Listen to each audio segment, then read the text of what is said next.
Bien le bonsoir les trilobites et joyeuse fête des mères. T'es au courant que c'est pas du tout la fête des mères? Au moment de la sortie de la vidéo, oui, mais statistiquement, y a bien quelqu'un qui va le regarder le jour de la fête des mères. Ouais, mais je crois que tu viens de faire ta pire intro. Eh bien, tu vas voir que je n'ai pas dit ça par hasard.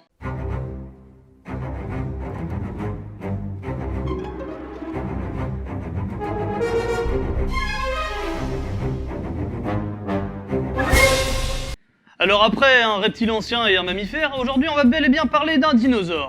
Le Maiasaura, qui pourrait se traduire par le lézard bonne mère, mais ça n'a rien à voir avec la confiture bonne maman, hein. Et on va voir pourquoi ce nom plus tard. Mais d'abord, on va voir à quoi il ressemblait. Donc le Maiasaura fait partie de la grande famille des hadrosaures, ces dinosaures à bec de canard dont vous connaissez sans doute quelques spécimens.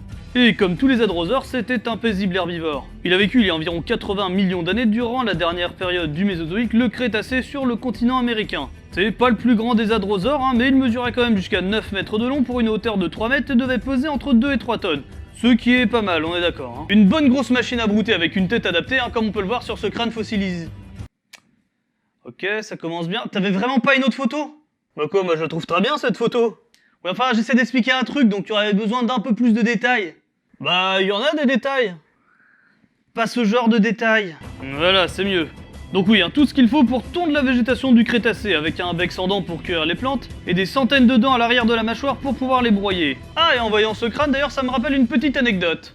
Le saviez-vous, le Maiasaura est le premier dinosaure à avoir été dans l'espace? Non, pas comme ça.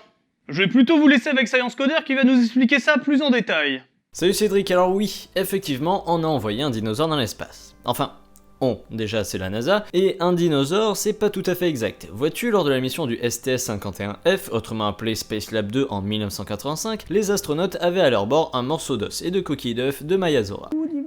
Et au niveau de la science? Bah, techniquement, la mission STS-51F avait pour but de vérifier la performance des systèmes Space Lab avec l'orbiteur, ainsi que de mesurer l'environnement créé par le véhicule dans l'espace. Rien à voir avec les dinos, quoi. Absolument rien. Bah pourquoi ils ont fait ça alors?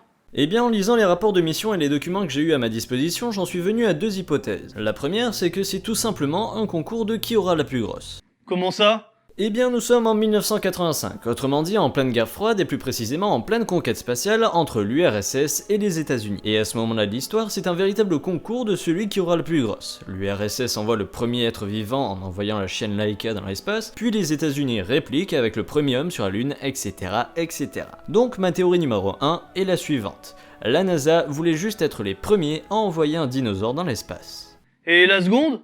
Pour ma seconde théorie, c'est qu'à cette époque les dinosaures avaient pas trop la cote, comparé à la conquête spatiale qui était en plein âge d'or. Donc je pense que le fait de mettre un dino dans l'espace devait servir à réintéresser le grand public à ces géants disparus. Mais ça n'a pas trop marché car même si oui c'est le premier dinosaure à aller dans l'espace, le fait de mettre un simple morceau d'os n'est pas très impactant ni efficace. Bon, en même temps j'imagine pas trop comment ils auraient pu mettre un squelette anti-diplodocus dans une navette.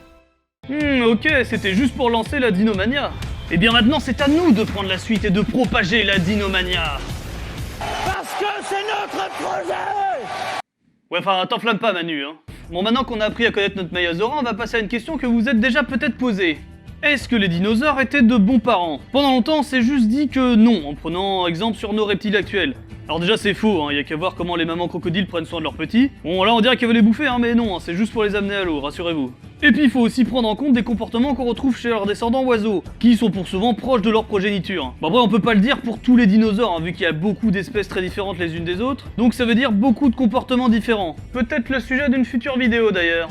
Donc pour tous les dinosaures on peut pas savoir, hein, mais certains oui, dont, vous l'aurez deviné, le Maiasaura. Du coup, encore une autre question se pose, comment on sait que le Maiasaura était un bon parent? Et encore une fois, la réponse se trouve dans les fossiles, puisque bon, déjà pas mal de fossiles de dinosaures ont été retrouvés, et plus particulièrement sur un site où se trouvaient plein de nids regroupés des bébés Maiasaura. Bon, on pourrait se dire que c'est purement par hasard, hein, que tout se retrouve au même endroit, mais déjà il me semble qu'il y a eu plusieurs sites de ce genre découverts, et les nids sont très proches les uns des autres, hein, comme si c'était organisé en sorte de nurserie dinosaurienne. Mais surtout, à l'intérieur des nids, on a retrouvé des branchages et coquilles d'œufs fossilisés qui ont été piétinés. Et c'est un détail qui a de l'importance, hein, puisque si les petits quittaient le nid dès leur naissance, les coquilles seraient intactes. Et en plus de ça, les pattes de certains bébés n'étaient pas encore totalement formées, et ils ne devaient pas beaucoup pouvoir se déplacer. Un cas qu'on retrouve chez certains oiseaux d'aujourd'hui d'ailleurs. Et pour finir, malgré qu'ils ne pouvaient pas quitter le nid, hein, leurs dents avaient des marques d'usure. Ce qui veut dire qu'ils se nourrissaient, hein, et donc que les adultes leur apportaient de la nourriture. Et voilà, avec ça on comprend mieux le lézard bonne mère qu'était le Maiasaura. Sora d'ailleurs et pas Saurus, hein, pour accentuer le côté maternel de ce dinosaure. En tout cas, ça fait plaisir de pouvoir casser le côté violent et sanguinaire qu'on accorde souvent aux dinosaures, avec un paisible herbivore se déplaçant en troupeau et prenant soin de ses petits.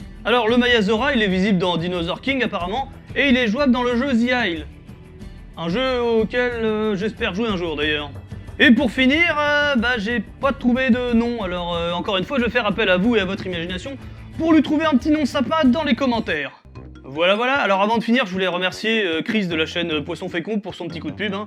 Je pense pas qu'il regardera, mais merci en tout cas. Je voulais aussi remercier Science Coder hein, pour ses super informations et ses super animations aussi. Hein. Il tient une chaîne sur les sciences de la nature, sur les découvertes scientifiques. Si ça vous intéresse, n'hésitez pas à aller jeter un œil, c'est vachement bien. Comme d'habitude, ça sera en lien dans la description et à la fin de la vidéo. Ah, une dernière petite chose aussi, je compte m'attaquer bientôt à Jurassic World, parce que le 2 est en train d'être tourné. Du coup, pour parler du 2, faut que je parle du 1. Du coup, si vous l'avez pas vu, c'est le moment avant de vous faire spoiler. Voilà, donc sur ce, je vous dis à la prochaine.